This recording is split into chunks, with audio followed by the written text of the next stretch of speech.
예, 미국 대선이 일주일도 채 남지 않았습니다. 누가 대통령이 됐느냐에 따라 한반도 정세도 요동칠 수 있겠죠.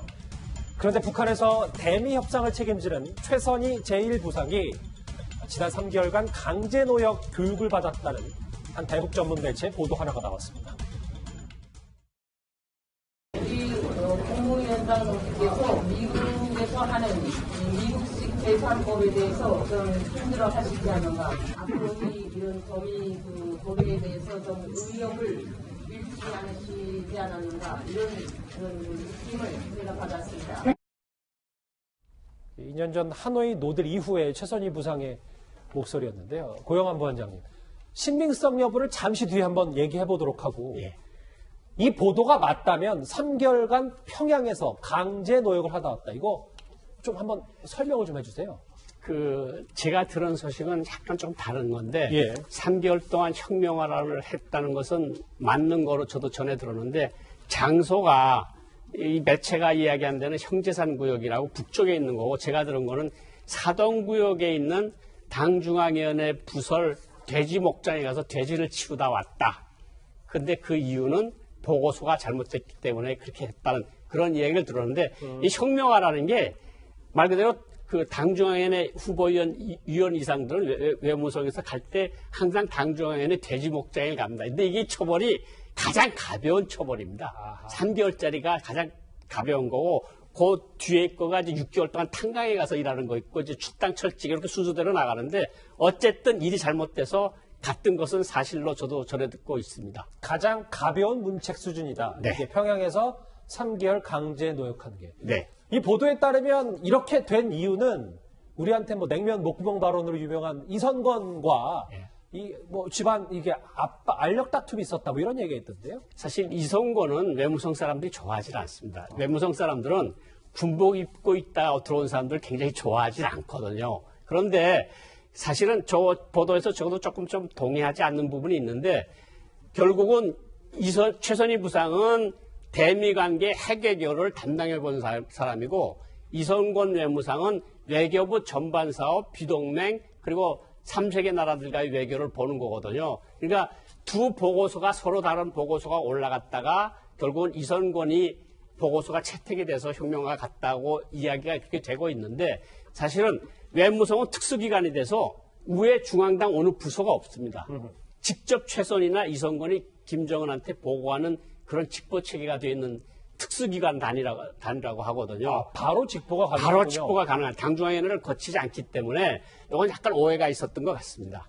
그러면 결국 이 상황에서는 리선건의 손을 김정은 위원장이 들어준 셈이다 이렇게 봐도 되는 거네요? 네, 제가 뭐 이랬던 경험이나 제가 들은 데에 의하면 최선희 부상이 대미 외교에 관한 어떤 제의서를 지도자한테 올렸는데, 지도자가 그걸 보고 다시 검토를 해보라 그래서 다시 내려온 거를 이선건 외무상이 다시 검토를 해서 올렸는데, 이 사람이 맞다고 김정은이가 이선건의 손을 들어준 거죠.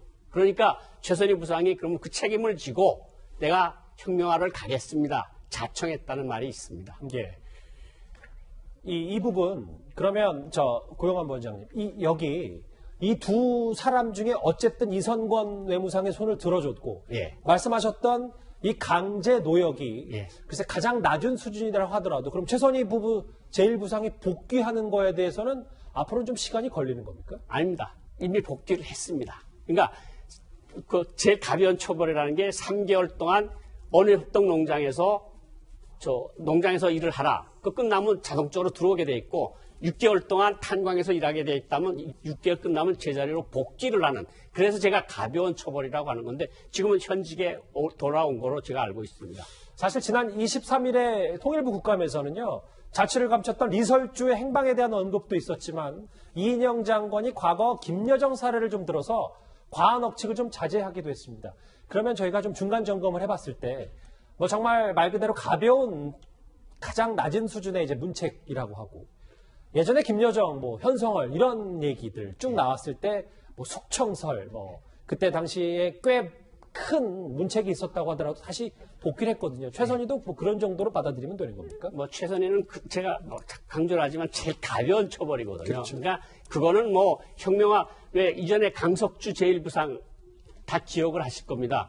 그 사람도 보고서 하나 잘못 올렸기 때문에 6개월 동안 탄광 가서 일하고 다시 돌아왔거든요. 그러니까 그걸 보면 뭐 이번에도 뭐 사실은 혁명화를 갔니 안 갔니 이게 떠나서 어쨌든 북한 내부에서 외무성 안에서 일부상과 외무상 사이의 의견 차이가 분명히 존재하고 둘 사이에 뭔가 어깨 삿바 싸움 같은 것이 진행되고 있는 것은 사실이라는 점에 우리가 주의를 좀 돌릴 필요가 있다. 그러면 핵심 내용 하나, 네. 결국 북한도 지금 이제 앞으로 대미 외교를 어떻게 해야 되실 건지 해서 그 노선에 대한 고민이 꽤 많은 거네요, 그러면. 그렇죠. 지금까지 다음 주 화요일이면 이제 수요일이면 이제 결과가 어느 정도 나올 수 있겠는데 이제 북한에서 항상 뭐 바이든이 됐을 때 트럼프가 됐을 때 뭐 이런 것들을 다 시나리오별로 놓고 이제 그 사람들이 어떤 말을 처음으로 하는지를 보고 하는 시나리오는 이미 다 만들어 놓고 있거든요. 예. 그러니까 지금 당대회를 내년 1월 달에 하기로 8차 당대회를 한 것도 새로운 신정부의 대북한 정책을 보고 결정하겠다는 의도가 분명히 있다 이렇게 볼 수 있습니다.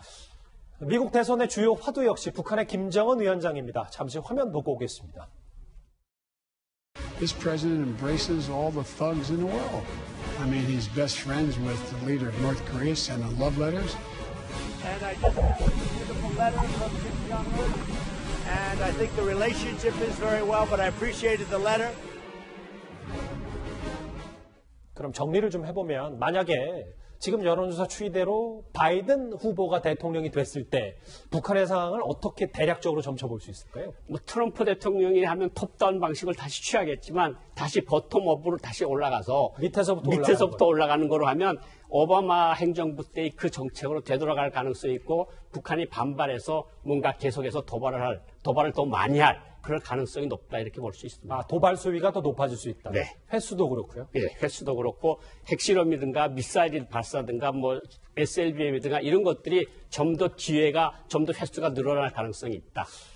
대미 외교를 지휘하는 이 최선희 부상의 강제 노역 설과 이 대선을 앞둔 미국 대선을 앞둔 북한 내부 동향 한번씩 짚어봤습니다. 이 소식 여기까지고요.